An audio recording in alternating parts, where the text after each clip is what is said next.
Hello everyone, once again, both our panelists and our listeners and viewers.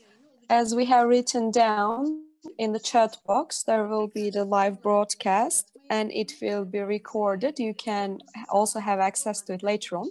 Another reminder for all, down below on your screen, you can select either the Turkish or the language simultaneous interpretation option. And you can also select the mute original audio option. Once again, welcome everyone. We can start now. I don't want to keep you waiting. So this is a very nice and exciting day for all today. So thank you very much for participating. On behalf of KEDV, I would like to welcome you and briefly do the introduction. Later on, I'll yield the floor to our moderator. First of all, we want to say that as KEDV, as the Foundation for the Support of Women's Work, we have been carrying out work since 1986. And we are working for women to change their lives and participate in social economic life. And we know that women has a strong position, but care is not only an issue within the household. It's also a social issue. It needs to be a public service. Once we look at the case all around the world, we see that women are facing some problems, both at home and outside their houses, and they can come up with solutions to their problems, and they come together and they organize to turn this care work into a service actually from Italy, from Czech Republic, from Turkey, from India. We will be listening some examples today. The aim is to empower and strengthen ourselves and to see different models. While checking upon the models, we will ask how did these models develop and what are the risks and advantages of turning this into a business model and how to overcome these challenges, those problems, and what would be the relevant consequences. While doing so, how to cooperate with the NGO, with the public sectors, with the private sectors. Again, these will be the questions that we will be asking. And we will also focus on how to do the advocacy on promoting women's work.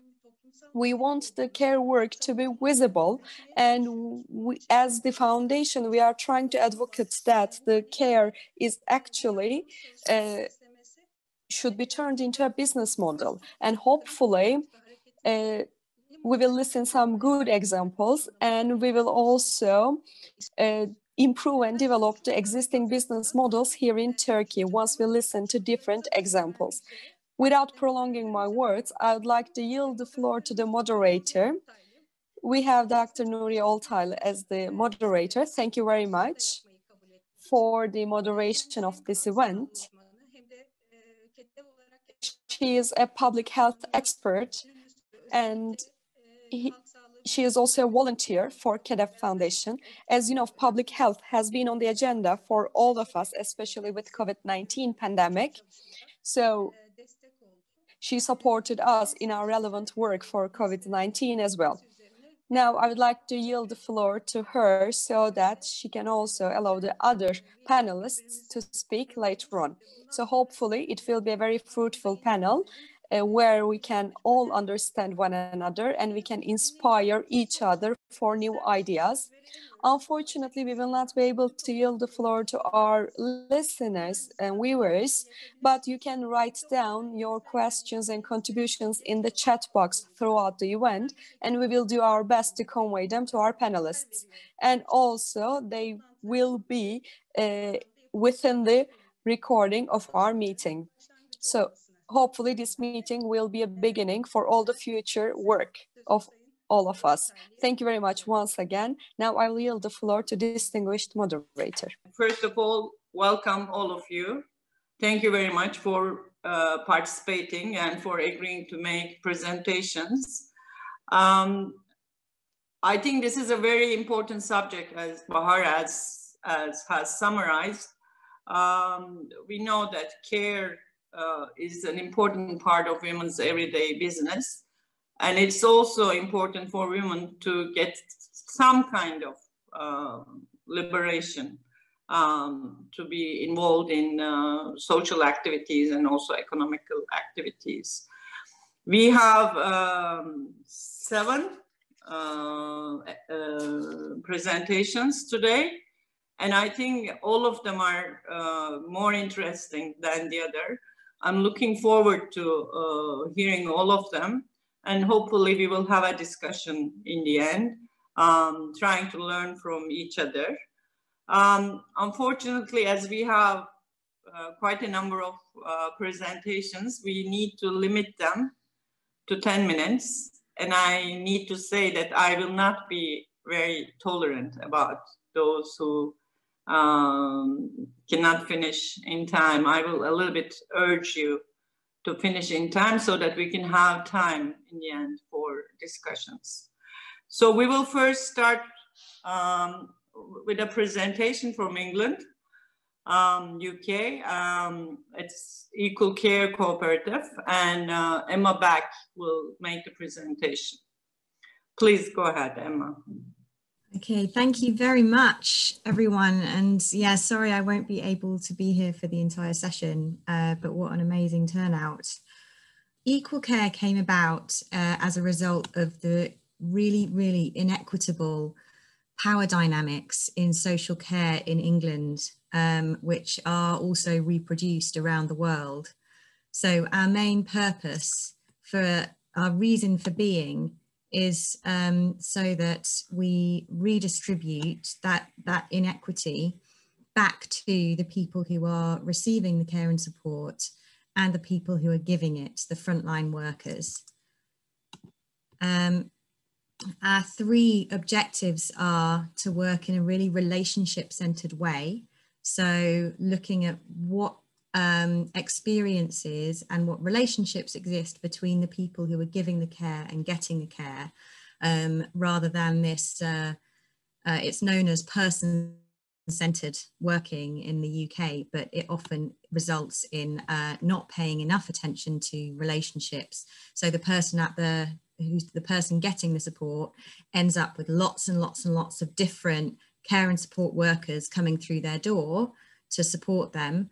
And what's more, those workers are usually on minimum wage and don't get paid for travel time between their visits or anything like that.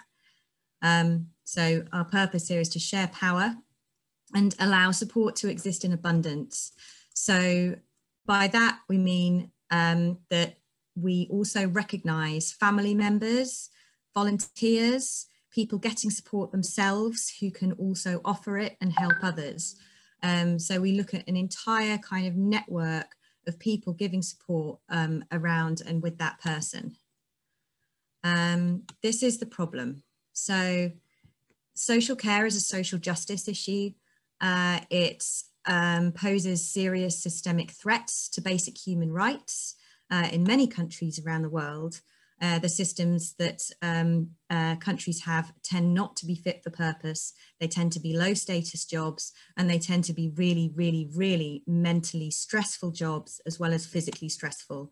So in Britain, it's really dangerous to be a female care worker. You're 70% more at risk of taking your own life.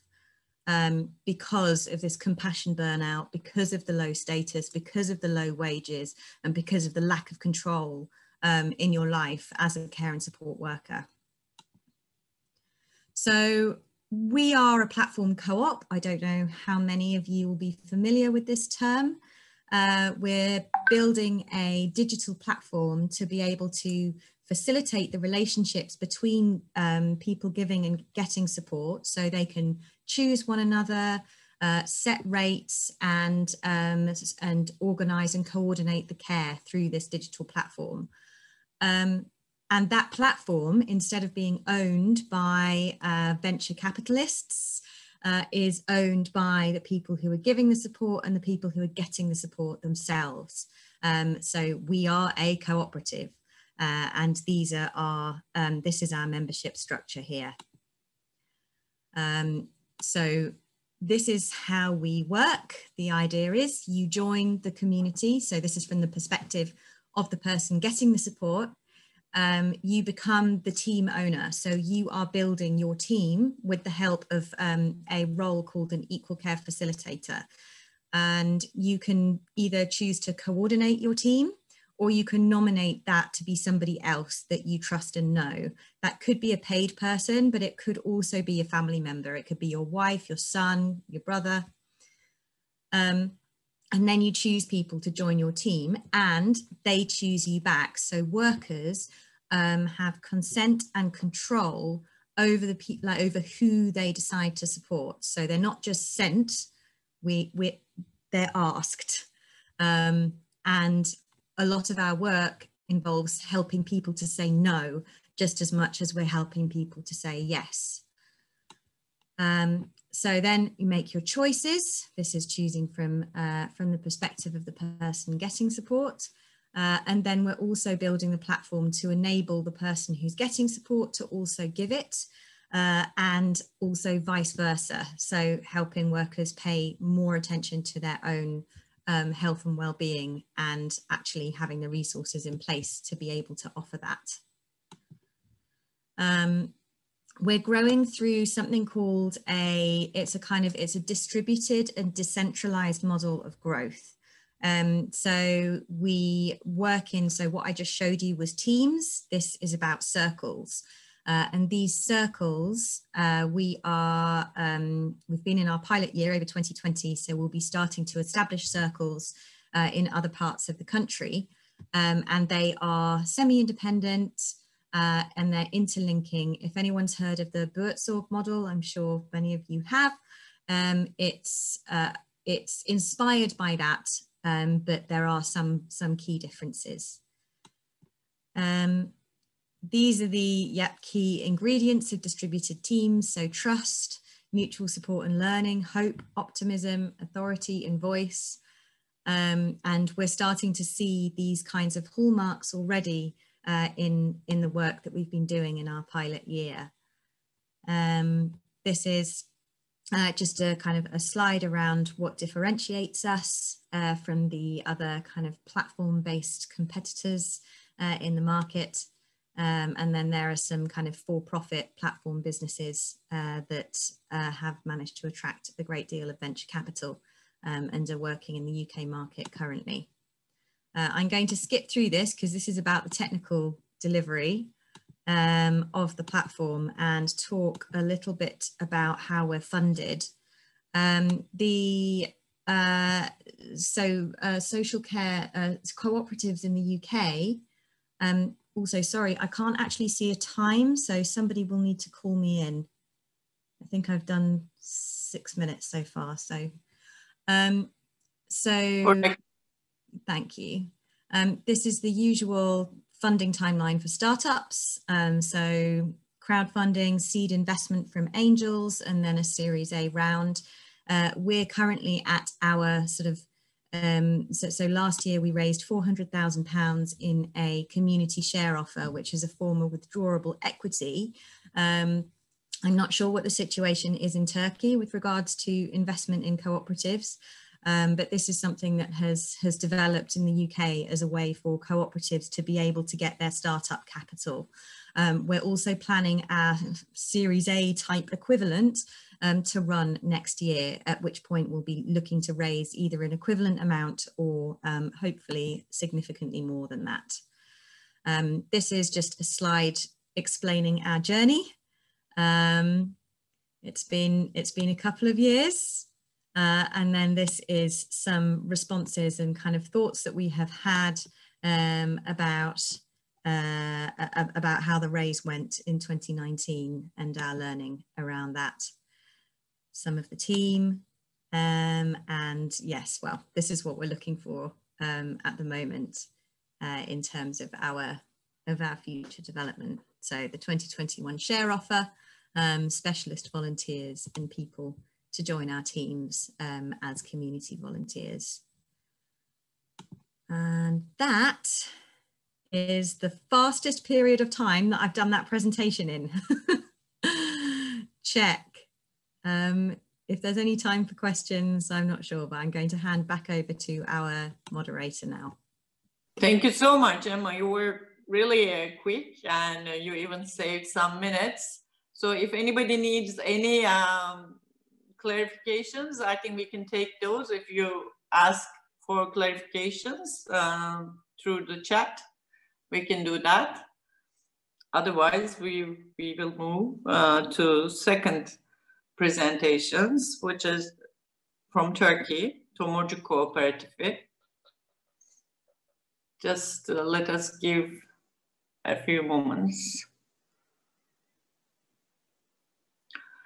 Yeah, somebody asks, and it's Anushka, she would love to hear more about the funding opportunities of the cooperatives in UK. If just you have like 1 minute, 1.5 minutes, you can briefly summarize that. Sure. So it's a mix of grant funding and community investment that is open to co-ops in the UK. More usually, cooperatives will raise money if they want to buy an asset, so a bricks and mortar asset like a solar panel farm or a windmill or a pub. We are actually the first co-op in the UK to raise funds through this model without intending to buy a tangible asset. There is a funding gap. There is a capital raise gap for cooperatives that I don't think is unique to the UK. There's a lot of work being done around this, which we are exploring, especially with kind of more institutional social impact investors, such as ethical banks and other large cooperatives. So yeah, happy to kind of talk more and share more about that. I will drop the link to our original share offer into the chat so you can see what it actually looked like and what the raise entailed. Just briefly, care receivers in the UK either pay for care themselves or they get given a sum of money by the local council, or they get referred to a service that's paid for by the local council or the NHS. It's a really, really mixed picture as to how funding happens. The big unfair thing in the UK is that if you get dementia, then usually you have to pay for your own care. If you get cancer, then it gets funded by the state. Bizarre, yeah, but those things happen and all of them need special attention. Thank you. I mean, there are many questions, but we will also have time at the end of all speakers to discuss these. Thank you very much, Emma. We now move to our second presentation from Turkey. We will listen to İpek Yolu Cooperative. Hello. It's a quite exciting meeting today. Hopefully, I can convey my message in the most appropriate way. In 2000s, we were one of the working groups of the Foundation for the Support of Women's Work. We worked in a poor neighborhood of Mardin with a population of 3,000. We have started with 5 women, and there we actually gathered with women who had to migrate from rural to urban, and we discussed the problems in the neighborhood, and we carried out a study with 400 women.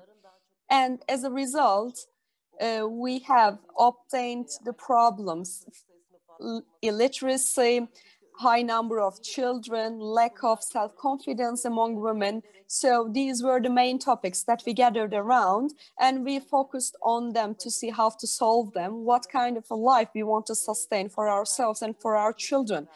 And we have discussed all these, and we have decided to establish a women's center.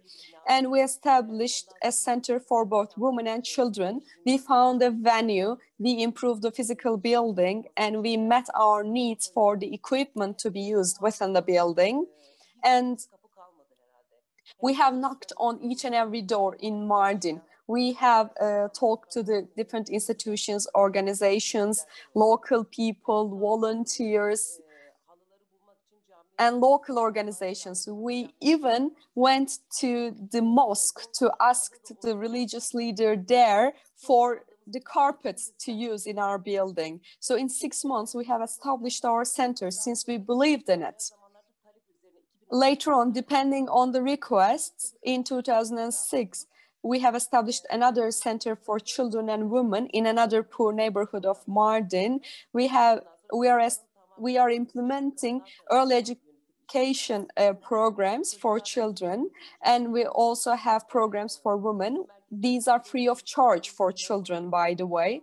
And also we have boards established with women members. These are again working on different local problems of women, and they are organizing their own events and work. And also in the neighborhoods, we are carrying out household visits to identify the needs for different kind of training sessions. And we're also asking them in which areas they want to improve themselves and how they want to find solutions to the common problems. So we have even implemented and delivered some training sessions. Back in the time after 2000s, the literacy among women was quite low in Mardin. And for that reason, we have launched campaigns and organized mutual campaigns with different organizations, and we have benefited from the different programs of the Ministry of National Education. More than 3,000 women benefited from those literacy programs. We have also focused on the programs for children's welfare and well-being. And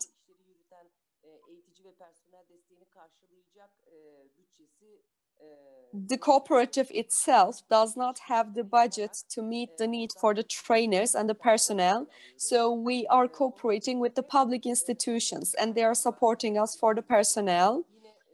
We have our own libraries in our centers. We have toys in our centers, because there are those families without access to toys. This toy library was established for them for different age groups. It started with the age group between 3 and 6, but later in time, we moved to the other age groups. They select the toys upon their own request, and they return them later on. And in time, we have seen that they don't want to return their toys, because their older siblings also want to benefit from the same toys within the household. So now our upper threshold for the age is 12. So before we established the library, women had concerns. They are quite poor and they do not have access to those toys. Therefore, they were scared that the toys wouldn't be returned back. So there were some hesitations. We organized meetings and we raised the awareness, saying that this is a mutual responsibility of all of us. So monthly, 125 children are benefiting from our toy library. And we also have the skills improvement programs, capacity building programs, financial literacy programs. We have training sessions on the reproductive health, child nutrition, and financial literacy for women. We have many different ethnicities in Mardin. Many different civilizations have lived in Mardin. It's still the case, actually. And there are also many languages being used in Mardin, being spoken in Mardin. This is one of the most important strengths of Mardin province. Another aspect is that women and children are owning the place. For children attending the primary school, we received this feedback. Actually, the feedback from the schools was that the children didn't speak the language. Either they could speak the language only at the 2nd grade, or they were just dropping out of school. So to improve their Turkish language skills, we also worked on different training programs. If they can speak the language, it's facilitating both for the child and for the family.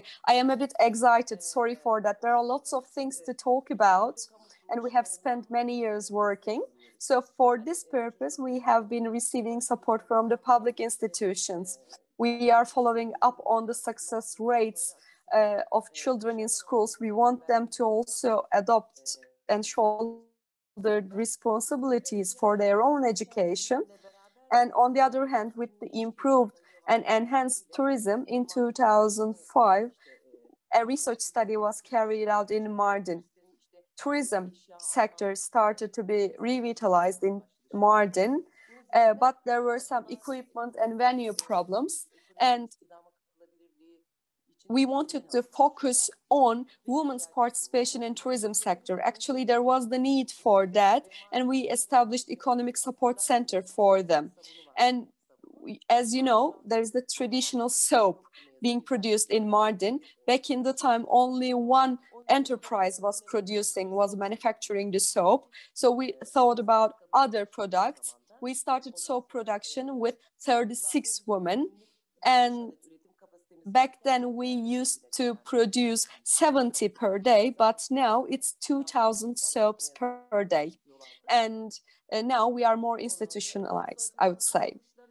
And for sales dimension, we can say that there was a huge interest in soap. So we went outside our workshop and we opened a shop in one of the traditional areas of Mardin.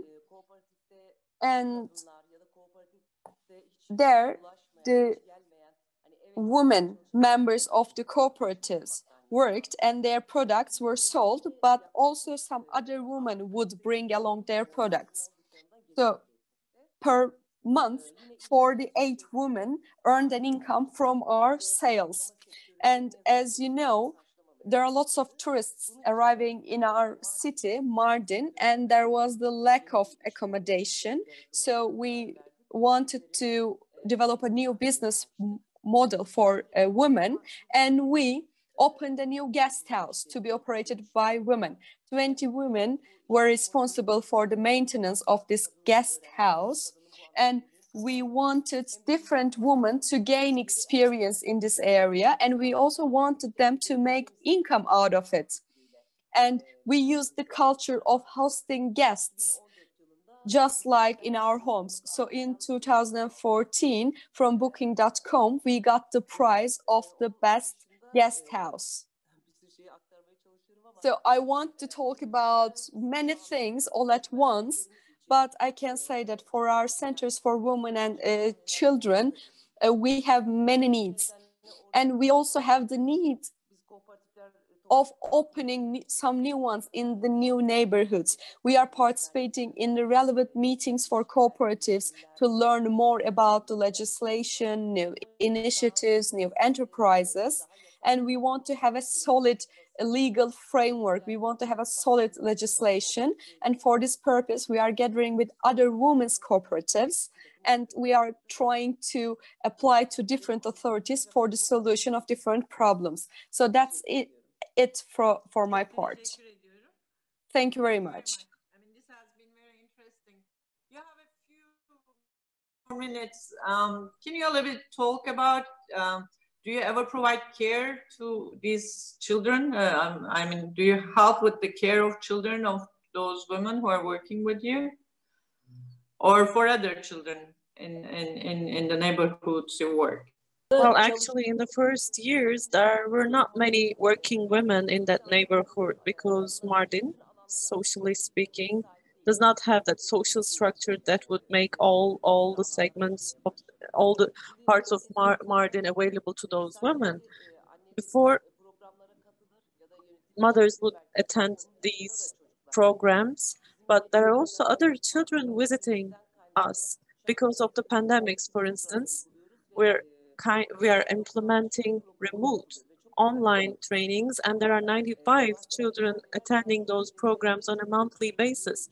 Many of the families that I've mentioned, like minimums, they have 6 children. Those women have at least 6 children at home. Before that, they did not even require preschool care services. They had so many responsibilities. Back then, we had tried to explain the importance of this as much as possible. We tried to convince them. Since then, if we are to look at the current situation that we stand in, we can say that 460 children are benefiting from these programs, including their siblings, especially children who have to go to the extra trainings, like they have to attend supporting special courses, special courses which would support their education. Children who were raised in such neighborhoods back then are now receiving the necessary support that they needed in our special course rooms. They come here voluntarily and they provide us with studies, they help us in the studies. Okay, but now we are moving to India. I believe Susan is online now. Susan, she's going to speak about the experience of Sangini cooperation in India. You can start, Susan. The floor is yours. Good evening. It's evening in India. So good evening and thank you, KEDV, for giving us this opportunity. So I'm Susan from the Self-Employed Women's Association. And I would like to make a quick presentation on our cooperative, the Sangini Cooperative, which is a childcare cooperative. The cooperative runs childcare centers in India. We have 11 centers. So basically, as you all know, SEWA is a union and a union of 1.8 million women across the country. And for we have used, I mean, for us, organizing is fundamental. So any program that we take forward, organizing becomes the most important thing. So when we looked at when the demand from our members came to take care of their children, we decided to set up a cooperative and we organized the informal members to start this cooperative. So we registered this cooperative about 34 years back. And at that point, this was the first of its kind. Even the authorities did not understand why would a cooperative run a childcare center. So it was difficult. It was a journey, but nevertheless, we started the cooperative and today it's been 34 years. You can please keep moving forward. Yeah, thank you very much. And next one. So Sangini serves about 300 to 350 children between the age group of 0 to 6 years. And the shareholders of this cooperative are from the community, the creche workers, and the mothers of the children who come to our centers. And these shareholders, they form the board of Sangini Cooperative. They represent the informal workers. And this board meets every month and they are elected by the shareholders, by the informal workers every 5 years. So in a nutshell, I would like to say what is it that we are doing? I mean, and what are the different issues we are addressing and what is it that we are trying to achieve through different activities? So basically what we are doing is we are running full day childcare centers for women, for informal workers who can go to work and focus on their work while their children are taken care. So these centers take care of the children, allowing the mothers to work. So, I mean, at the outset, what is important for SEWA is the workers themselves. So the economic empowerment of the mothers and the informal workers, they can focus on their work. We're also providing employment for the informal workers as creche workers. We identify women from within the community who become the creche workers themselves. So there's employment to them. And the children, their health and nutrition is taken care. Preschool education is taken care. At the same time, we are also looking at maternal health. So the mothers need health care. They need at different stages, they need health care. So we kind of link them with they are linked with the public health services. Regular checkups are done. So basically, this is an integrated approach that we are looking at. We kind of address everything, including preschool education for the children. So these are the activities, the activities in our centers where we interact with the children on a daily basis. We interact with the parents regularly, and we provide capacity building and training.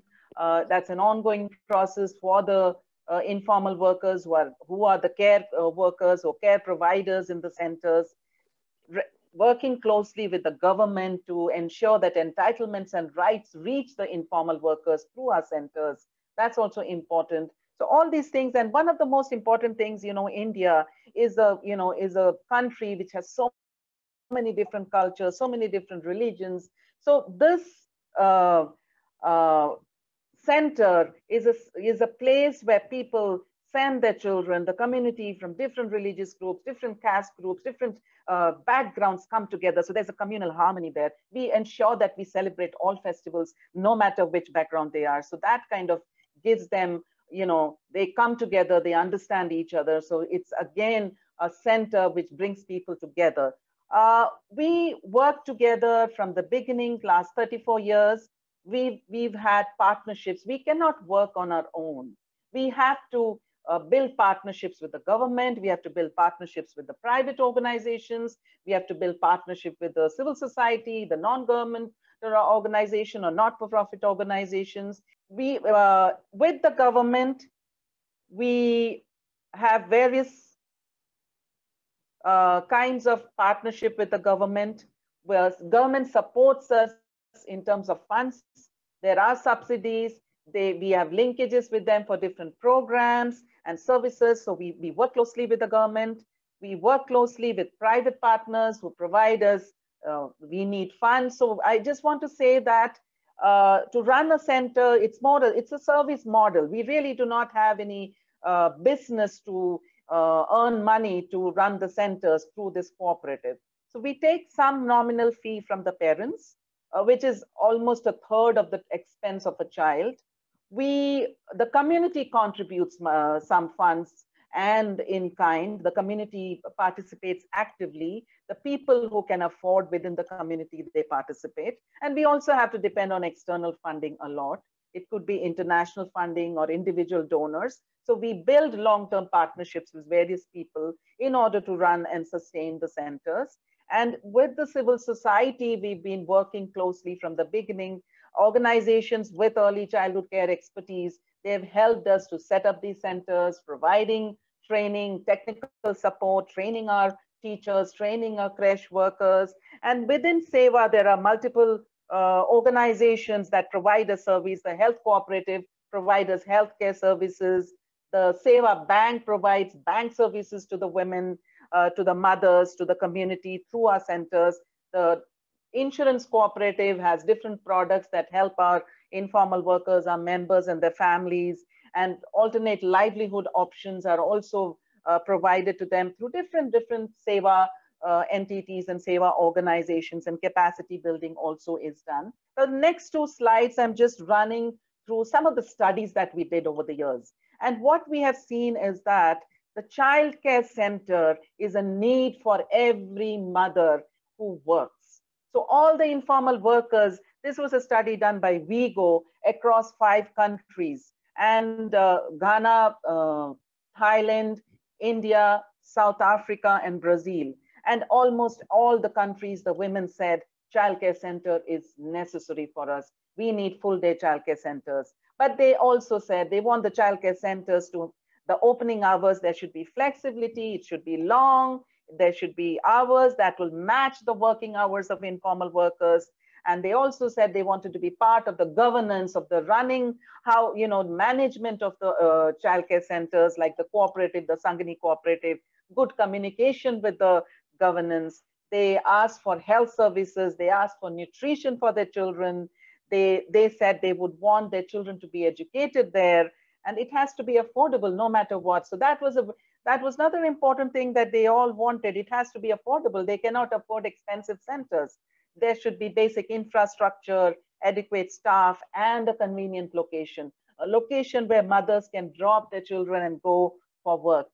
And the next slide is talking, we did a small study within our areas, and we saw that almost 116 women who we interviewed said that their income increased tremendously because they were able to send their children to the childcare centers and they were able to focus on their work. Their hours increased, their income increased, they were, productivity increased. So childcare basically leads to economic empowerment of women. Full day childcare is very, very important. That's what we've learned over the years. And finally, I've already talked about the impact of childcare centers. Income and hours of the mothers increase.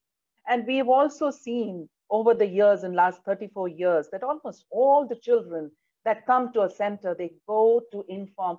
After they pass out, after they become 6 years, they go and join formal education. None of them have dropped out, which was a great learning for us, that they need that initial push. They need to be taught, they need to be taken care. 0 to 6 years is such a crucial period. That was important. Elder siblings, especially girls in India, they take care of their younger siblings. So they were able to go back to school. And like I earlier said, the community contributions have been there. We were able to encourage and mobilize contributions from the community. And the last 2 points, that we also, about 40% of our children are 0 to young, very small babies who are left in our centers and the mothers go to work. So that's also really good that they are able to focus on their work in spite of having small babies. And finally, over the years, we also learned that the fathers have to play an important role in the upbringing of the children. When we started, we had meetings for fathers. Fathers would never turn up, but now we've seen 60 to 70% of the fathers, they come for the monthly and quarterly meetings that we organize for them, and they have started to play an active role in the life of their children. So that's been an important learning. All these years, many years of our experience, the next slide, please, the many years of experience, and we have realized that there is a need to promote full day childcare centers in India. And in the year 2015, with the support of Vigo, we initiated a campaign internationally, and next slide, and nationally. We have a campaign now in India. We are focusing, we are trying to push the government at the central level and at the regional level to start full day centers for all women. There should be universal childcare for all working mothers. And we have key demands for that.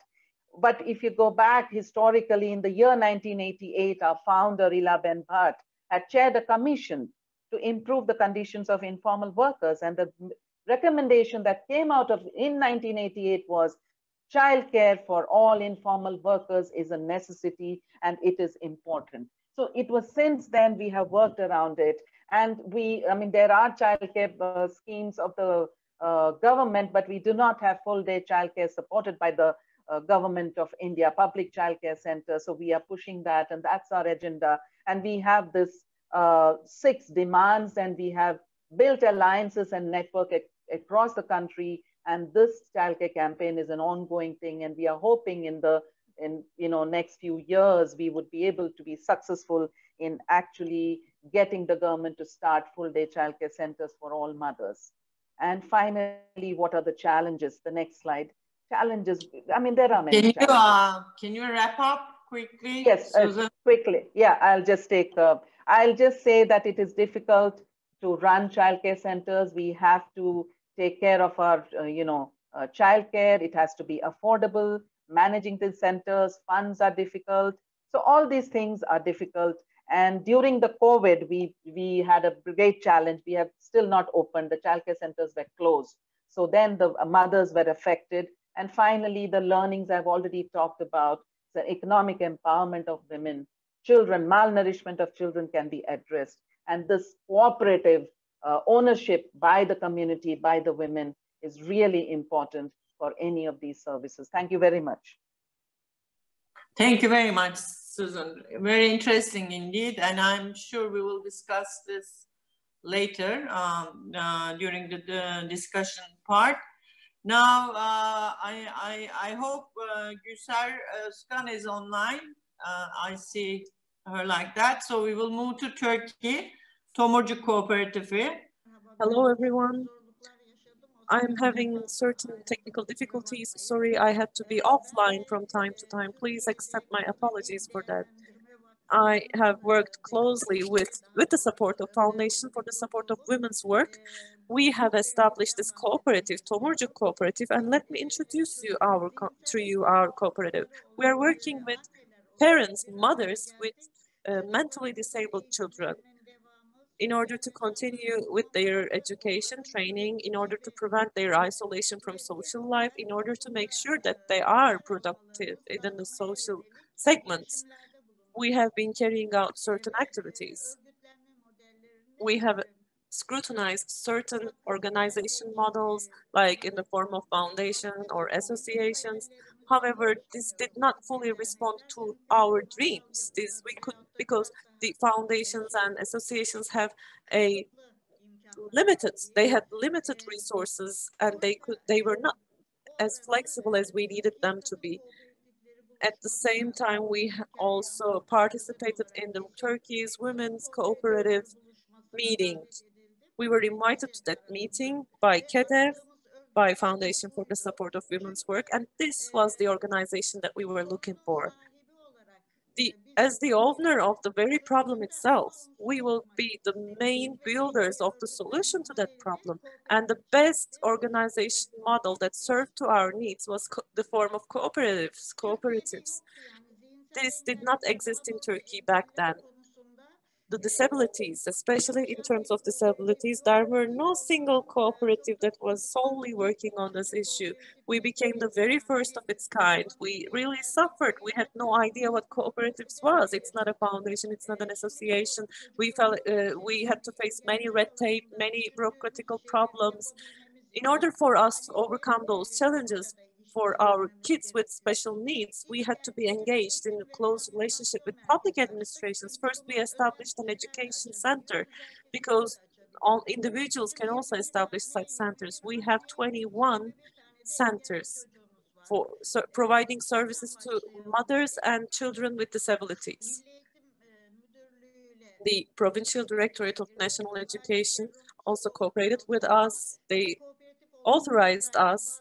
But since we are a cooperative, there were certain challenges and there were some delays in our establishment. But finally, they accepted us as a separate entity, that we are a civil society organization which does not wish to gain any revenues and that would work for the best of the society. Of course, taking into account the requirements of the public administrations, we were able to establish our cooperative. Then after 1 year, almost after 1 year, we have rented our center. We have made it operational here at the rehabilitation center. What is the difference from the activities that are carried out in other rehabilitation centers in Turkey? We adopted a different program, 3 hours a week. We are providing individual trainings to children with special needs, to children with disabilities, and we are charging the Ministry of National Education for the services we provide, and they provide us with financial support. But with the academic training, which would last for 3 hours a week, it's not possible for us to fully integrate these children with disabilities in society. We had to support them more in terms of social, cultural activities. They had many different requirements. They had to be engaged in sportive activities. Therefore, there was a requirement for additional activities, which is called rehabilitation program. It is different from what the Ministry of National Education offers. We have created it by ourselves. It's a brand new program.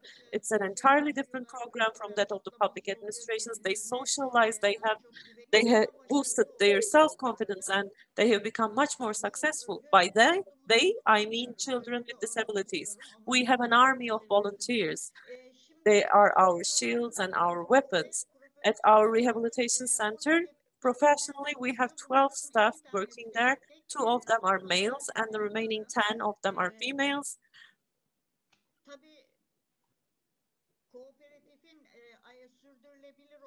In order for a cooperative to be sustainable, they need sustainable revenues. Through these channels, we can achieve those revenues. However, children with mental disabilities, particularly children with mental disabilities, should participate in the labor force, which is an entirely different area to work on. be it in the public sector, be it in the private sector. Children with mental disabilities cannot be employed, therefore they require to be supported as much as possible. Their skills of acquiring new jobs, their skills of employability must be enhanced. Therefore, we have established workshops within the scope of our rehabilitation centers under the partnership of the cooperative. In one of these workshops, uh, the staff is all of the staff is our children with disabilities, young people with disabilities. They have their own instructor, and on the other hand, we're also working with the mothers. We have established another workshop in which mothers can work. Municipalities, private companies, when they provide us with jobs, we offer these jobs to the mothers of children with disabilities. We invite those moms together with their children. They participate in those workshops. They learn about the work. They do the work itself, and then they deliver the work to be done. Those who are involved in that very job, families who are involved in the making of that job are paid. Everyone is leaving happy at the end of the day, and this also contributes to the economic development of households in Turkey. I see that we are able to do this. As for our areas of work, we discussed about whether we should increase the span of, or we could diversify the topics that we work on. For instance, with the Foundation for the Support of Women's Work, there's this group that was directed by them to us, which helped us realize our dream of 10 years. We have established the very first, without a public support, this is a civilian initiative, Down Cafe, the Down Cafe, the cafe for the Down, children with the Down syndrome. Their mothers cook and the children serve the meals, and within the society, working with the individuals with disabilities and individuals without disabilities are brought together within the scope of Down Cafes. It is really creating. He who has paid a visit to the Down Cafe definitely visits there again. First of all, they have hesitations about the capabilities of individuals with disabilities, but once they see it for themselves, they're so happy and they're so enthusiastic that they come back and receive services from Down Cafe again, which is very important. I can give one example that I have experienced. I have been a teacher for 20 years. When my child was born, he had the Down syndrome, and I was so panicked. I said, I know nothing. I've been a teacher for 20 years, but I have no idea how to raise an individual with a Down syndrome. I myself was a teacher, but still I had no idea how would the rest of the society would know about this. So I was only progressing by the help of my hands. I cannot think that the society is faulty here. It is our duty to introduce this work to the society itself. In 2007, when we first established the rehabilitation center, we had a volunteer, a male volunteer. Under his leadership, we have established a partition group. I never believed in the things that could be done by that group. Since 2007, 305, more than 305 concerts they have given in all parts of the country, at the universities, at the municipalities. Everyone knows about them. When you say the week of the people with the disabled, we're invited from everywhere. We visit Ağrı, Gaziantep, whoever calls, whoever invites us, we are there, because the percussion group children, when they are clapped, when they are appreciated, they're really happy, they're really satisfied, and they do some very nice things. This has become the hope of the society itself. After Ağrı, for instance, the concert in Ağrı, the families of the children with disabilities surrounded us. They said, we really appreciate, can our children be like these? They have disabilities, mental and physical disabilities. We supported them on the stage, but they created wonders. So the families of the other children with disabilities asked us, can you raise our kids like that? Or how can we make our kids this successful? Just work on them, we told them. Just spend time with them, just raise them. We have the Bremen group of percussion. during the pandemic, we had to halt our activities. We could no longer continue with the concerts, but we are challenged in terms of children. They are at our doorstep all the time. They want to go to the concerts all the time. And I think there were several innovative approaches combined in this work. And now we will move to Italy and Copernicus Consortium, Vittoria Burton. Hello. Yeah, okay. Welcome, Victoria. The floor is yours, and we're looking forward to hearing you. Thank you. Thank you very much for the invitation. It's always a pleasure to share learnings with your foundation and with the guests that you invite. A few words about myself. I work in cooperatives. I've been working in cooperatives in the northwest of Italy for 25 years now, and mainly in the area of education and care in early childhood services. Recently, I've moved to more specific work on the prevention and contrast of educational poverty. And so, although I try to maintain a more general focus on the role of cooperatives and women in Italy, there might be some references that are specific to my line of work, which is education.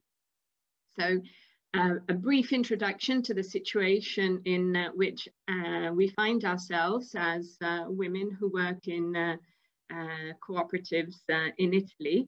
And I think this is important. I'll try to keep it as brief as possible, but when you think of Italy, you tend to think of the 8th economy in the world. So that the situation might be more similar to that of Sweden than to the presentation we heard from our Indian colleague. In reality, the difficulties in Italy are quite in contrast to its economic standing at international level. So only about half of women work in Italy, with the very low levels in the south of Italy. That is another element that it is important to consider when thinking about our situation. There is a very stark and harsh divide between the situation of women in the north of Italy and that of women in the south from every point of view. Female employment has been steadily declining in the last 10 years. And we are very low, as you can see, in the Global Gender Gap Index, and we position ourselves between Thailand and Suriname. So as you can see, we are quite distant from our European partners. These are some of the elements that are taken into account when working the ranking in the Global Gender Index gap.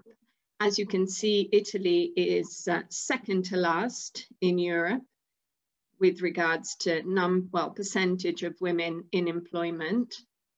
And we are second after Malta in the difference between female and male employment rates.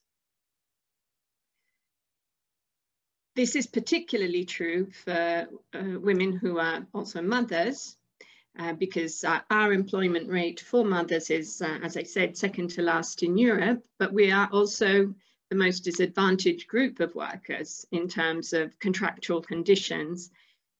Also, a recent report by a research agency in Italy, Open Polis, you can find these resources online. I'll be happy to send them to anyone who's interested. Being a mother is the #1 obstacle to being employed in Italy.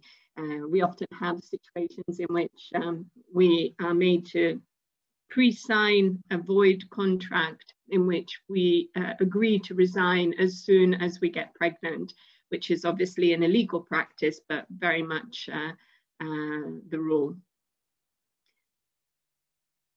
This, as you can see, is the difference between fathers and mothers in terms of employment. And again, Italy is the second in Europe.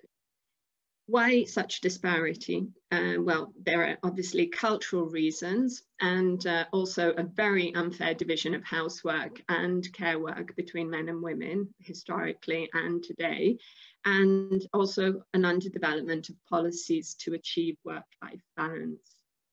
The obstacles, the main obstacles to women employment are the informal welfare system, which means that if we look at the care situation, informal care situation in Italy, we find that in 90.4, so the totality of Italian families in which a person needs assistance, this assistance is given by a woman under 44 years of age as the sole caregiver, with no economic or psychological support at all, or training, obviously.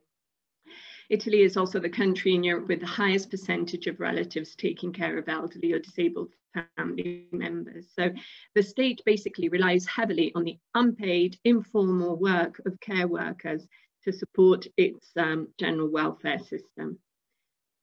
Facilitators for female employment and for a better care system would be obviously the increase in provision of state care, in particular for children under 3, because women tend to exit the job market when their children are very young, and it is extremely difficult in Italy for them to get back into the job market. Increase in the provision of full-time schooling, improve the terms of maternity leave, which are good compared to other situations at international level. And I'm not just talking about the global south or emerging countries, but also other situations in the States, for example, or other European countries. And also tax reductions for companies, so incentives in hiring women.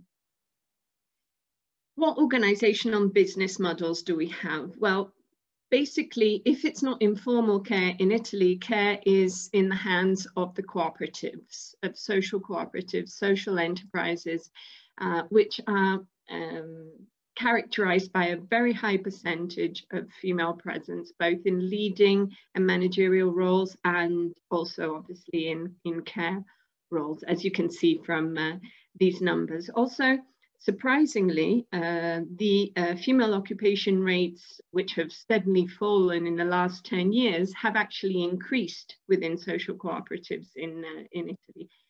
So this is the model that I would like to put forward today as a model that works both in terms of the quality and variety of care system it provides, but also in terms of the type of occupation it offers to women. In Italy, we consider cooperatives as private social enterprises, known as the third sector, probably in other countries as well, that provide a public service or respond to a social need. Also, a very important characteristics of cooperatives in Italy is that they are very much in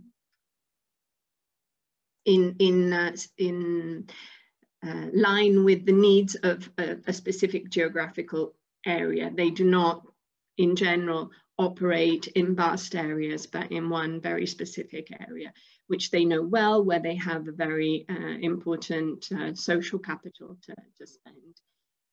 They are very much aware of how resources are invested and spent, and they tend to be multipliers of local resources. So they tend to build networks between different stakeholders so that different skills and different material and immaterial resources are pooled to give solutions that usually the state is a bit slower or sometimes even unable to provide.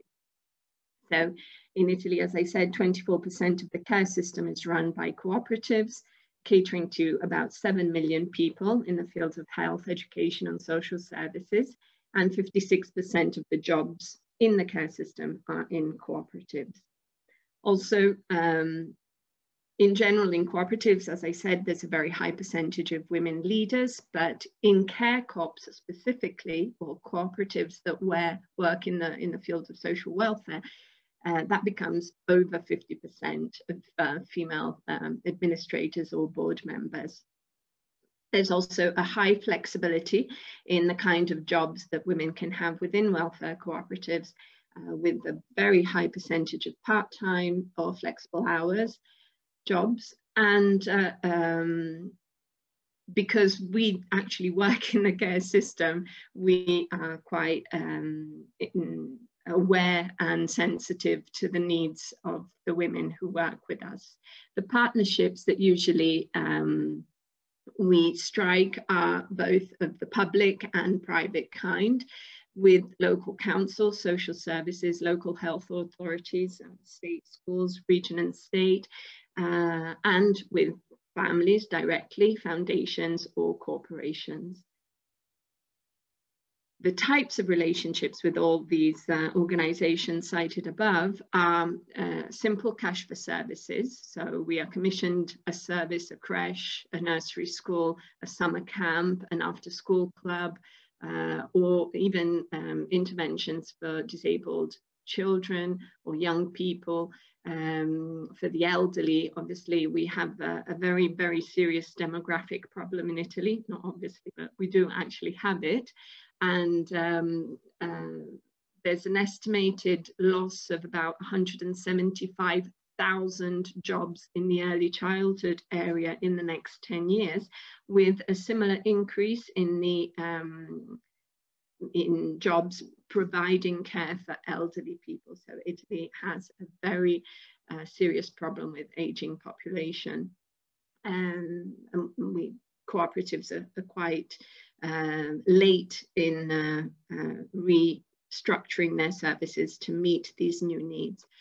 Anyway, so we either have cash for services from all of the stakeholders mentioned above, co-development of services. So we program and make tailor-made services for different partners, or more interestingly, co-development of policies. So where there are situations of social needs that we agree that can be better addressed by cooperatives, then we, with the social services, the local councils, or even the state, to develop policies to address these. There's also joint fundraising to finance specific projects, mainly in the field of educational poverty. The limits are the cost of private childcare, the general attitude towards childcare, which is that it should be a women's job. And so concentrating all the jobs in that area is kind of a self-fulfilling prophecy. Very limited career prospects for workers in this care sector, and the low appeal. Also, the wages are decided by a national contract, but they are not particularly high in terms of remuneration. These are some examples of very specific initiatives that we as a consortium of cooperatives have taken to make jobs in the care sector a bit more interesting and attractive to the workers that we collaborate with. Obviously, like in other cooperatives, all our workers are also shareholders of the company. And in terms of advocacy, we don't do any directly as a consortium, but we work alongside national organizations. Here you have some examples. And the trend now at the moment in Italy is to work towards models that put together public and private resources in a more integrated and rational way in order to give answers that are flexible like the times require. I won't go into the impact of COVID and the pandemic in Italy, but it has been dramatic. So these new, more flexible, innovative solutions are called for at the moment.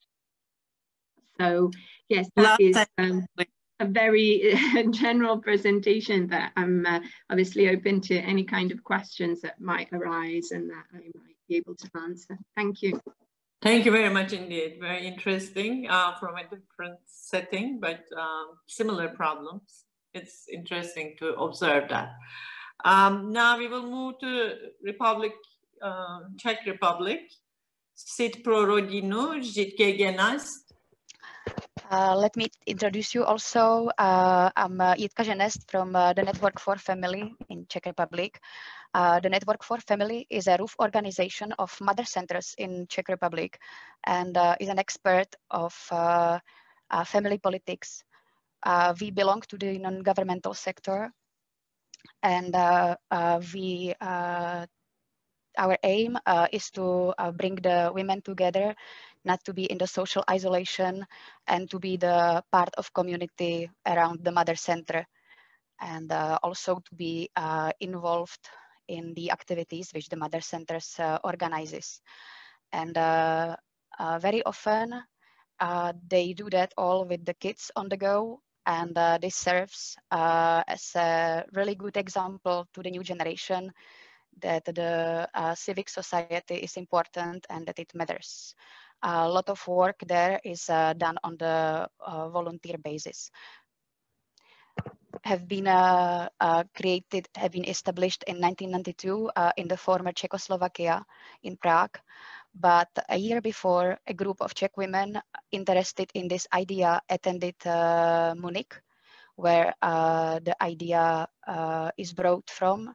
And among these women have been also our president, Ruth Kolinská, president of our Network for Family, which have been by the establishment of this first mother center, and later on also others in Czech Republic. So that's how it started. The creation of this first mother center have been reflecting the changes in the society after the Velvet Revolution 1989, like respect to differences and willing to be involved in the civic society. In the year 2002, the network of mother centers have been established. And before, the informal cooperation have been on, and in the lead of this RUF organization have been again Ruth Kolinská as the holder of the mother centers know-how. And as time passed, we have been dealing with other topics. So at the year 2016, we changed the name and also the content, and we renamed to Network for Family, and our spread went brighter. For a moment, we associate 260 mother centers within whole Czech Republic. So our mission is to strengthen the value of the family in the three pillars, we can say. They are also the main spheres of our interests. And within the first pillar, we try to enforce family-friendly legislation. We try to network experts and organization at the local, national, and even international level now. We support the involvement of the mother centers representatives in local politics and in the decision making. In the center, they are the activities which have been in the former network for the mother centers. It's the support of the mother centers and the lobbying of their interests. In the third pillar, in the company, we try to support the competitiveness of the companies through our audit, which we developed, and we reward the family-friendly companies and promote the examples of a good practice. So our vision is to create a family-friendly society. Our values are sharing, cooperation, support, and influence at the local, national, and international level. And in accordance with these values, we support the traditional family model, but we do respect all other family models which can be, because the traditional family model now is in the minority. And now a little bit about what the mother center is. First of all, it is a tool to prevent the pathologic phenomena within the family and society. That's really, really important. It offers a safe background for everyone. It uses a principle of self-help and uses also the self-help groups method for different needs of the parents, like the parents of handicapped kids, parents of twins or multiples, and any other problems which they can deal with. It's mother center to mother center that differs.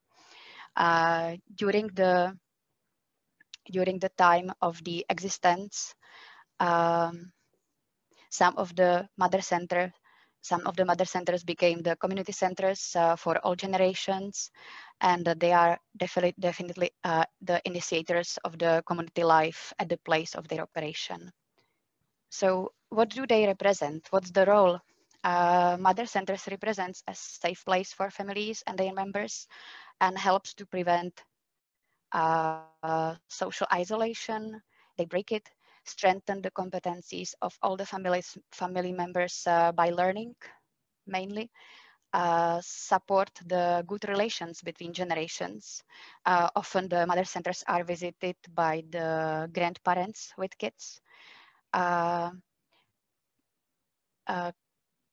They are allowing to come into the contact with different people of different nationalities, religions, and mindset, and they develop tolerance and friendship. And they also try to detect the problematic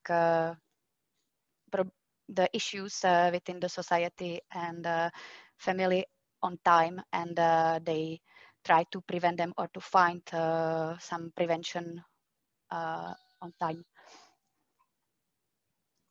It also offers alternative to the commercial services for families. The prevention is the main objective of mother centers. First, there is the aim to prevent the creation of any problem by awareness, preventive programs, and education.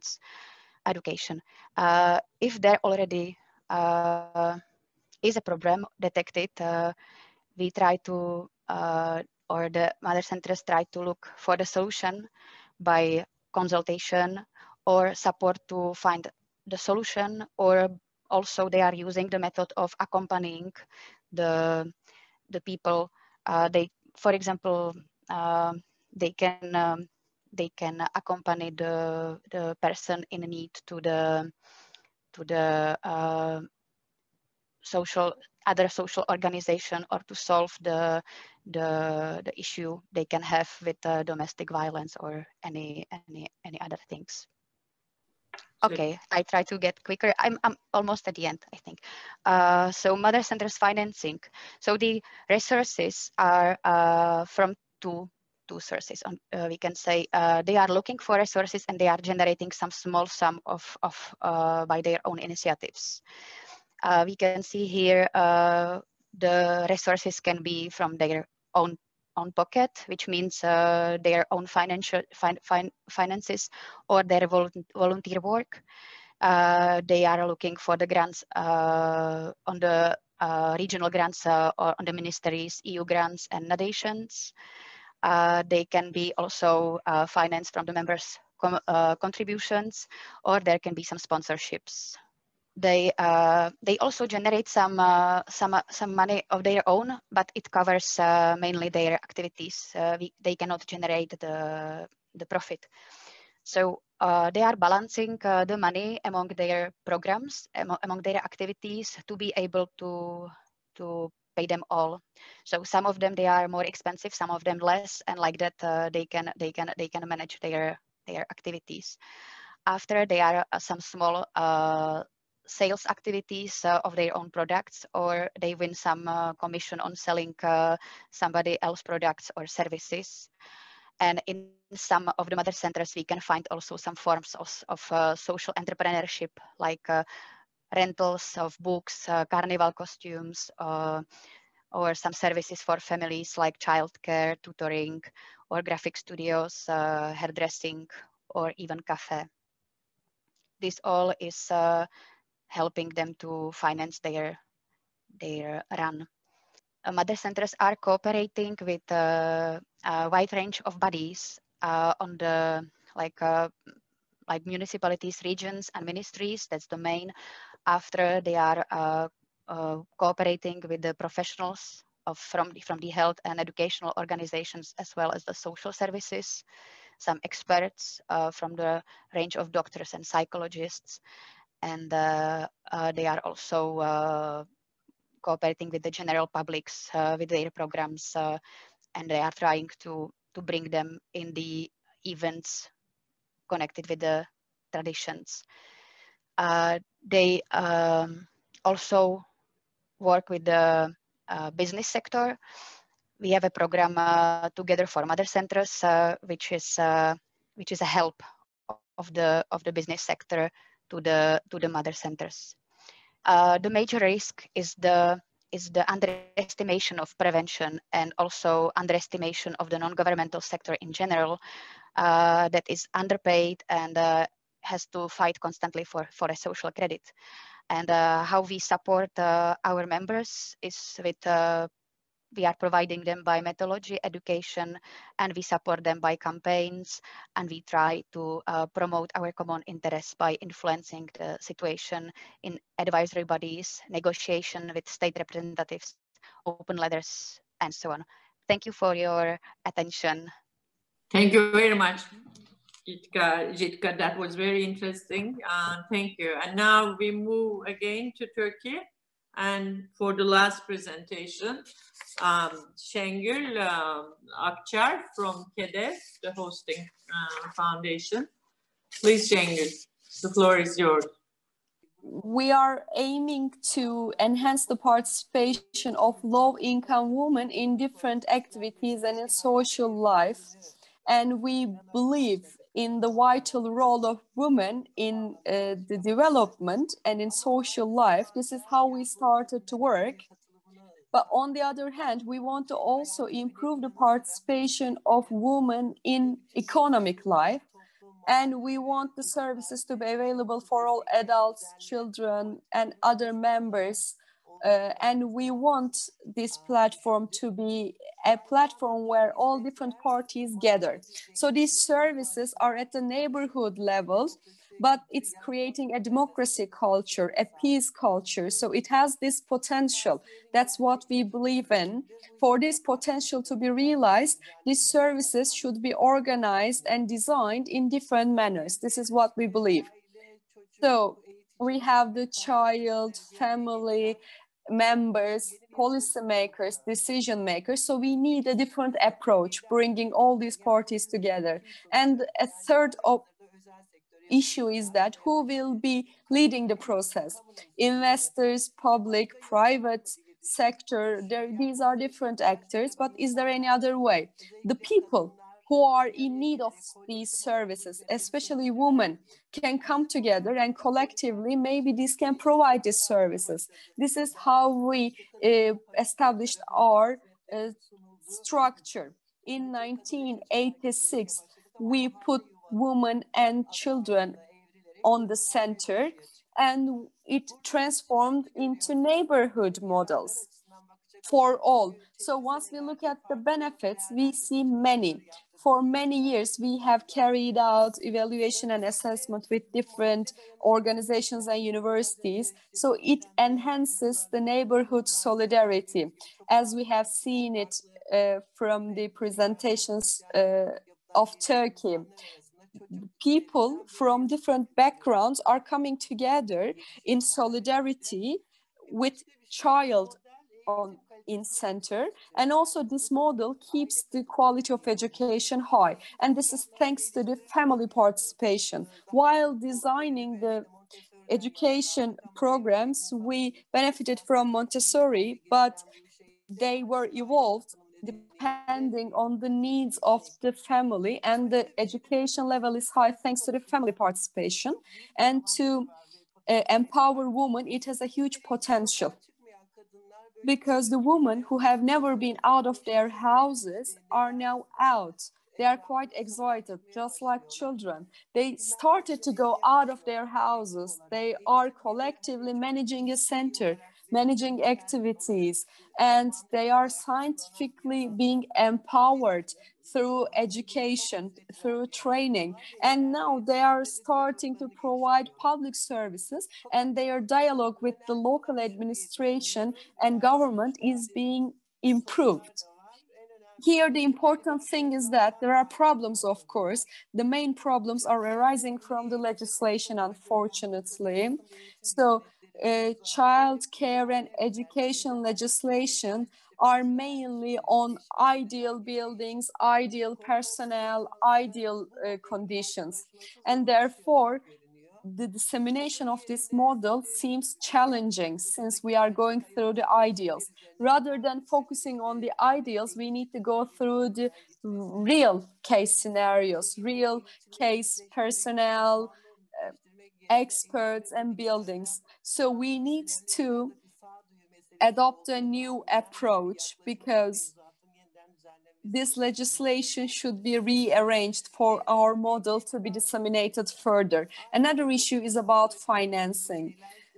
So currently in the neighborhoods with low income, people, the contribution of different members of the society is obtained from the public institutions, from private organizations, from the different foundations and associations. The support is obtained. This is a serious public support, but the government should allocate a separate budget for these models to be disseminated further. This is what we have been doing for many years now. So a common financing model should be developed by different actors. We are benefiting from different experiences of other countries. I was quite excited while listening to their experiences because we have lots to learn from one another. We need to make use of the collective effort of women. And pedagogically also their services are quite meaningful, and to disseminate them all, we need to support one another and we need to benefit from each other's experiences. That's it from my part right now, but thank you very much once again. Hopefully, this meeting will pave the way for future cooperation among different participants of this meeting. Thank you very much, Ms. Nuriye. Thank you very much. It was a very nice last presentation and you kept it brief. Thank you very much for that as well. Presentation, and thank you for being brief also, because we have some questions which we have already gathered, and if you have any more, please write them in the chat so we can ask them. I think we had a very good series of presentations from different parts of the world, but the problems seem really, the needs seem so common. It's really very remarkable. I mean, the needs of women in Italy and India and in Czech Republic, they all they're all the same. Actually, it's not a surprise in our global economy. And also some of the themes which I have noticed are very interesting. I think nearly all the presenters kind of emphasize that what they do within the neighborhoods, within the communities, also provide an opportunity for peaceful harmonization of communities, bringing different ethnicities, religious groups. It's interesting. I mean, that wasn't one of the questions in the framework we have provided, but nearly everybody emphasized that, which I think shows the importance of focusing on an important topic such as childcare, for example, or the care of elderly or care of disabled, which is a need all over the countries, and using,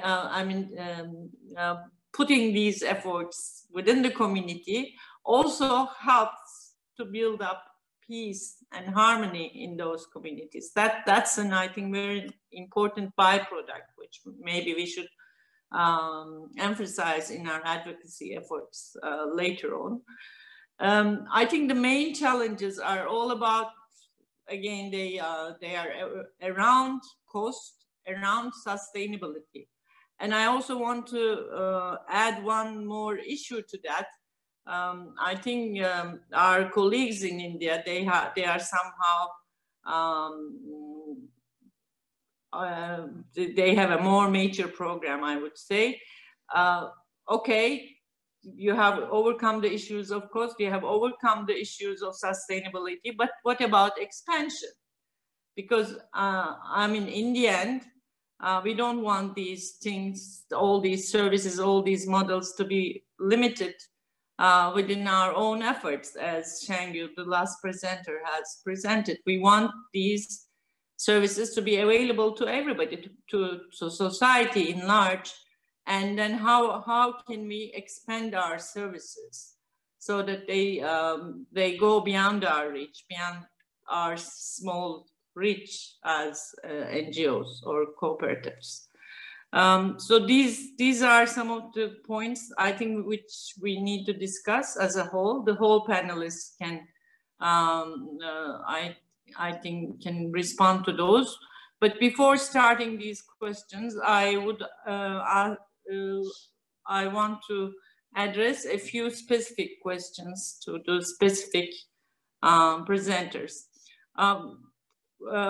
To our colleagues from UK, Kate, I think, are you here to take this question? One issue is about funding, and how did you start? What were the challenges you met at the beginning? What were the specific challenges, and how did you get started?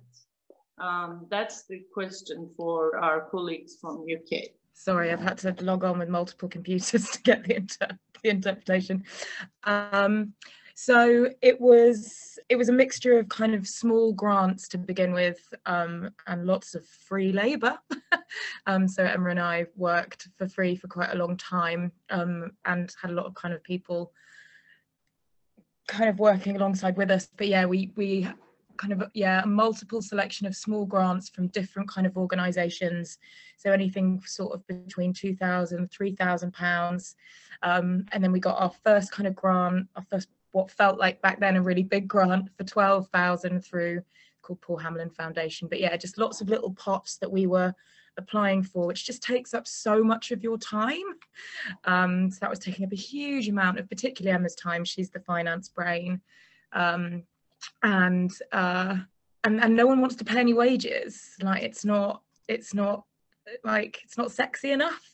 So that was really frustrating. So it was always like, yeah, we'll fund this bit of tech build, or we'll fund, the bringing in this, or so we were just fighting our way through these small grants, and then we were able to find little pots of money to pay us towards doing things like running a crowdfunder.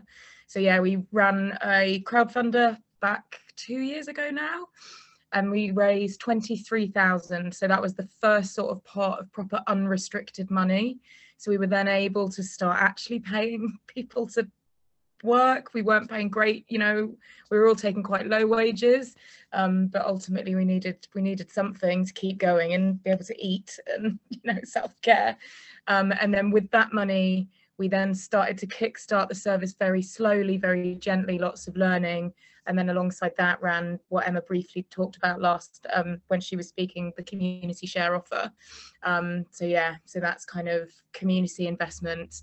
And I think Emma dropped a link into that, into the chat, the FX link.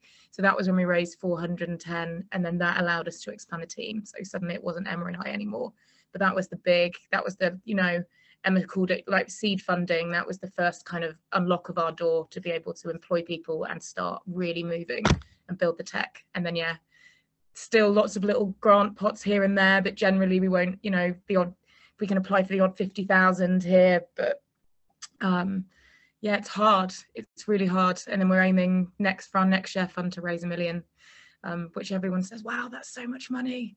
But the equivalent of us, so kind of care platforms in the UK that aren't co-ops, I think they raise anything, but they generally have anything between 3 and 9 million.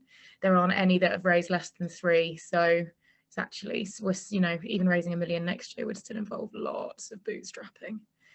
Does that answer? Is that helpful? Yeah, I think so. Thank you very much. I mean, yeah, I think most of us go through that when we start something, but it's good to see that in the end, you know, things keep going, get going, and then they keep going. Great. We also have a set of questions for Susan. I mean, as I mentioned, I believe you have gone quite a way with your program, and looks like you have solved the problem of sustainability. But I'm sure you have been thinking about expansion. What are the challenges there, and what are your plans for expanding your program beyond your reach? In terms of, you are right, in a country like India, it is very difficult for an organization to reach all women and all children, because we know the informal sector is so big here. So it's through partnership, through capacity building of other organizations that we have in the past helped others and partnered with others who run the similar kind of centers. And there is no other cooperative model as such. It's not there in India, but there are many organizations who work, who take care of children or run childcare centers. But primarily what SEWA always does is that what we learn from the grassroots experience, we want to replicate it through by advocacy at the government level. We push the government to introduce similar programs so that they can reach they can reach the larger population, which organizations like us don't. So that's what we try to do. The ICDS program came in several years back, which was the government program. Although it's not a full daycare program, it does take care of the children's nutrition, health needs, and education needs. So we played an important role in while that program was getting introduced. So that's how we try to expand in a country like ours. I hope that answers the question. Yeah, thank you very much. Yeah, now we will go to İpek Yolu. Women working at your centers, do they receive any wages? What's your way, or is it just voluntary work? This was the first question. And the other question was about, I mean, you have a very good program, but have you been able to assess, measure the impact in any way? Well, we are working with volunteers in our cooperative, but we also have production groups. We call them production groups at the centers. We have a store where we sell our stuff. Therefore, the women bring along their neighbors and their relatives. They create a lobby. They have a say, and they carry out on a voluntary basis the operation of the center. But we have production groups as well. What do these groups do? They are engaged in skills programs, skills trainings, and they create new products, and they sell those products in that store, and this is how they are paid. But usually we work on a voluntary basis. We carry out our operation through voluntary work. On the other hand, as for the impact assessment, we carry out weekly assessment meetings. What is lacking, what is missing, what needs to be done, what needs to be reinforced. Not weekly, sorry, every 15 days we carry out such evaluation meetings. And that's how we carry out the analysis of impact of our activities. While I have the chance to think back about the past, what we have done so far, as the Women's Cooperative in Mardin, we have a past that goes back to 2002. Since then, we see that we have created many opportunities through limited resources. We were not able to enter many different fields that we dreamt of before. Right now, we have set forth a nice example of courage in Mardin. There are more than 10 women's cooperatives in Mardin operational right now, be it small or big, but this is a small society, what we have in Mardin, and they're very visible. And we were the first of our kind, and we acted as an example. We set a fine example for them. Thank you very much. Okay, any other questions? Anybody wants to talk about sustainability and expansion problems in their settings? I mean, the challenges and the ways they have developed to overcome those challenges? these centers need to create their own funds, and it's so difficult, as it is the case, or it has been the case for all NGOs. Creation of your own funds is a challenge for them. They can either work with unpaid volunteer work of the participating families or small wages that they can afford, but that's all. In some centers, this is available, just like Marta said. There are some revenue creating activities, and some part of the revenues acquired from these activities are transferred to the center, but this is not sustainable. Even if they were, still this would lower the quality of education once families are focusing on this job. The quality of the job they render is relatively low. Therefore, this should be acknowledged as a public service, and public resources must be transferred, and public sector must invest in that sector. This is a sine qua non. Otherwise, through fund creation mechanisms, we cannot make every center operational. What you have asked, Berna, about the impact analysis, not on a single basis or on a center basis, but we have carried out with a university, Yıldız University and another university, we have carried out a general impact analysis of all the care work centers. If you want me to share the results with you, I would be more than I asked this question. This is Nurhan Belet about impact analysis. I will be in contact with you. I had more questions to the panelists. Thank you very much. This is really important. You know, this should be regarded, this should be acknowledged as a public service. You have been working in this sector for so long, and you are knowledgeable about this. When we're talking about the neighborhood crashes, the neighborhood kindergartens, the centers, legislation, costs, and sustainability are the three concepts that come for. Italy acts as the role model for the operation and creation of neighborhood care centers.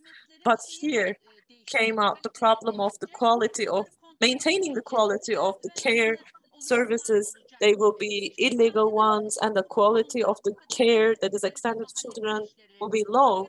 What was the case in Italy? How could you cope with such concerns, such fears? How could you solve this problem of maintaining a standard in neighborhood centers?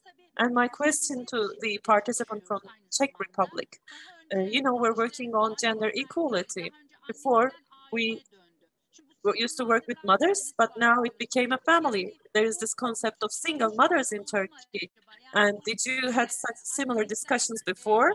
I mean, they are no longer only a mom, but also the breadwinner of the house. Sometimes the definition could be much more wider, like a big family, or sometimes a smaller family. It might change.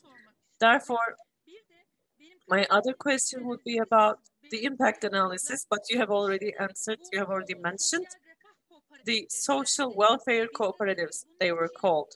However, in our case, there is this problem of legislation with regard to the cooperatives. In terms of the entrepreneurs, for instance, what care services are not included. There is no support provided to the care sector. Only certain technologies, certain industries are included in the incentive packages. This is a lack of visibility. How could you overcome this problem? How could you benefit from large-scale incentive packages? How could you benefit from those formal funds? Thank you very much.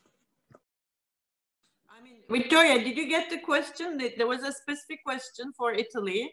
And I mean, in Turkey, when the cooperatives try to expand the program or get public support for their programs, they meet the, how do I say, the barrier from the public authorities that, I mean, if they support these programs of NGOs, co-ops, etc., they may not be able to control the quality of the service they provide.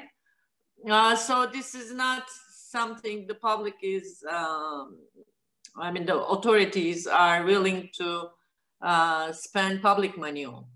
How did you overcome this? Because in Italy, it looks like already this is an established way that the public funds are used to support the cooperatives. and civil initiatives for youth. Victoria, the floor is yours. Yes, well, the cooperative system in the care sector in Italy has a very, very long tradition, and we have a whole specific legislation to support it. So it is true that there is what we call a welfare mix, where the state and the cooperatives, the state, not just the central state, but also at regional level and local council level, there's a very strong interaction between the public and private sector. So to give a concrete example, we have, as a cooperative, we run 10 different creches in the area in which we work. 5 are public creches. So we are paid by the local council to run the service for them, and they exert a very close control on the quality of the services that we provide. The director of the creches is actually a local council employee. So I, as a coordinator of the creche, interact constantly with the local council to provide the kind of services that they have decided upon. The other creches we have are privately run, so they are more in line with the cooperative social enterprise role. That means, though, that we have to find a way to stay in the market and at the same time provide services that are affordable, which for us as a social enterprise is very difficult. And that's why we integrate the work we do in the creches with grants much along the lines that Kate was describing earlier. So we apply for grants from private foundations, or we make agreements with, for example, the public social services, and we integrate projects and programs within the normal provision of our creches to make them more affordable. So in terms of sustainability, I think we have a very fair system in which the risk of enterprise and the costs are fairly spread and divided among the different stakeholders, private and public. There's also been in recent years, and this process has been accelerated by the pandemic, very strong links, as I was I briefly pointed out during my presentation, in the development of policies, not just services. So we are sitting at tables with local councils, social services, representatives from the region, private funders to figure out what the new needs of our communities are, and give answers that, again, are a mixture of skills and different funds. The challenge, if I can go back to what we were discussing beforehand, the challenge that we are now facing is not so much a challenge of funds as much as a cultural challenge. We were in lockdown during the spring, as many other countries, and when we reopened our services in the early childhood bracket, 0–6 years of age, the families did not come back.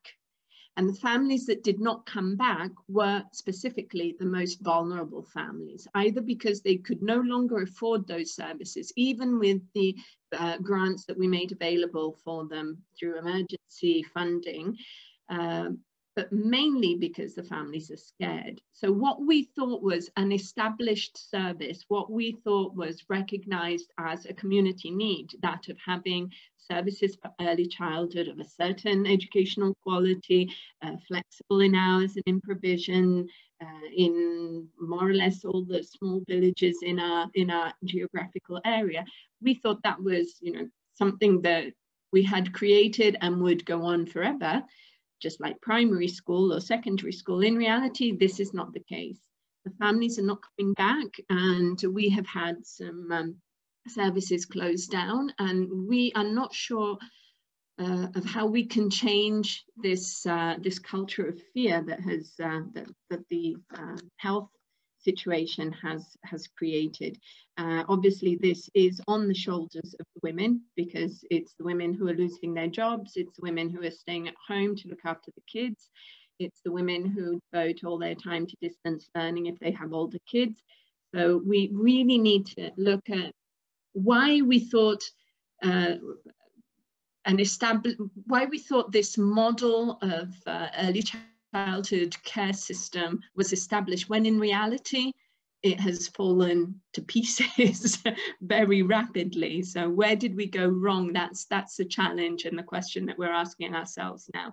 Even though we have all these positive aspects of, you know, the public sector and the social cooperatives working really well together. Well, I think you're being a little bit, how do I say, too pessimistic. Don't forget that we are going through a very specific time, and it's normal that people behave differently. And I think 2 months, 3 months is not a long time. I mean, though it may put you in difficulty financially, but I think you shouldn't think that you're not providing services. You're providing services that are not needed just because of pandemics. We're providing services, but it's. I was surprised at how fragile the whole system is. I guess my message here is being aware that what you have built through the development of innovative welfare mix systems, through hard work, through unpaid work, through years of advocacy and lobbying, is not, once you have reached that result, a positive result, like in our case, with all the advantages we have with the legislation we have in place, with the funds that we have access to, just not to be complacent about the fact that it takes a long time to ingrain certain cultural ideas in the communities. So. Thank you. I think there was a question about the problems with legislation in Turkey, and I think many colleagues may be facing that. Şengül, can you provide the response, the answer for that question? Because you also mentioned in your presentation that you're facing these challenges of legislation and standards, legislative, but unrealistic standards, which are put forward by the public authority. Yeah. I mean, what do you think is the way out from there? With regard to the challenges concerning legislation, the provision of a building is a great challenge for us. As Nuran said, most of the creches, most of the centers are working as if they are under a ladder. The criteria to establish a creche, a kindergarten in Turkey, you have to have a building with a garden, first of all. This is the first requirement. But in large cities, even in smaller cities, you cannot, it's so difficult for you to find one. Even the public institutions themselves, when they are building a care center, they have to build that building from the scratch. In Germany, people are converting even the stores into childcare centers. They can use it in internal areas for childcare, but there is this orthodox perspective of universities in Turkey. Nuran is from academia. I am being so honest right now. We have been raising this issue over and over in our meetings with the public administration. Most of the time they have this so-called understanding of hygiene conditions, as well as ideal building. We cannot overcome those obstacles. As for the staff to be employed, for instance, there is this concept of directorate and the director, but the requirements and the job description of a director means who is going to be the scapegoat. I mean, this is the very understanding of directors of a kindergarten, of a center. Those directors are selected, have to have a 4-year or higher years of education, university education, but he or she, what she does is administrative work. They don't need pedagogical support. The directors, the administrators of those centers do not provide pedagogical support. They're only engaged in administrative work. Therefore, you have to separate the two. You can come up with new solutions, new formulas for pedagogical support. You can train the trainers or ask for help from the universities, relevant departments. When public administrations are setting forth such criteria, they need to take into account, and we are labeled as low quality centers or under the ladder centers. Vanderbilt University, a very important university, has carried out a 1-year-long assessment study. Or there are also other partners which are in academia. They visit the creches, they take down notes, they write down their observations. There was this professor, he said, I'm in tears. I have never seen this before. Quality has to be visible to naked eye, what he said. But the same professor, when he's sitting down and negotiating the problems, he says something entirely different from what he observed.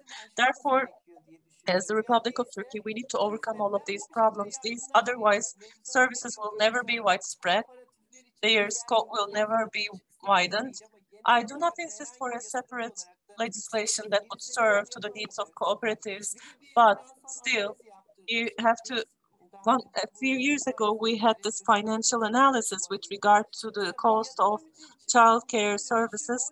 For an investment, its return takes 17 years. No investors would like to take part in this. 17 years is a long time. They're businessmen at the same time, and it's not an attractive business. This is obviously a public service, and it needs to be acknowledged as one, and it needs to receive the resources from public sector. Burning questions. We are close to, we have been together for more than 2.5 hours. Thank you for your patience and active participation. That's been great, really. So many interesting presentations and so many nice contributions from the attendees. Bahar, the floor is yours. I think you have some messages before we close. Thank you all very much for participating and presenting. Thank you very much, all of our participants. After all, we would like to handle and address all the questions today, which is not possible, but this was a first step. We need to continue with this communication network. We need to increase these communication. You can also watch it from YouTube. I will be sharing the reports as well. And you can always remain in contact, get in contact with KEDV. Let's empower the connections we have. Let's empower the connection we have. And if there are final messages from the participants, very quickly, very swift, in a very swift manner, if you can turn on your cameras, we would like to take a final snapshot with all of our participants. Could you please turn on your cameras? Thank you very much.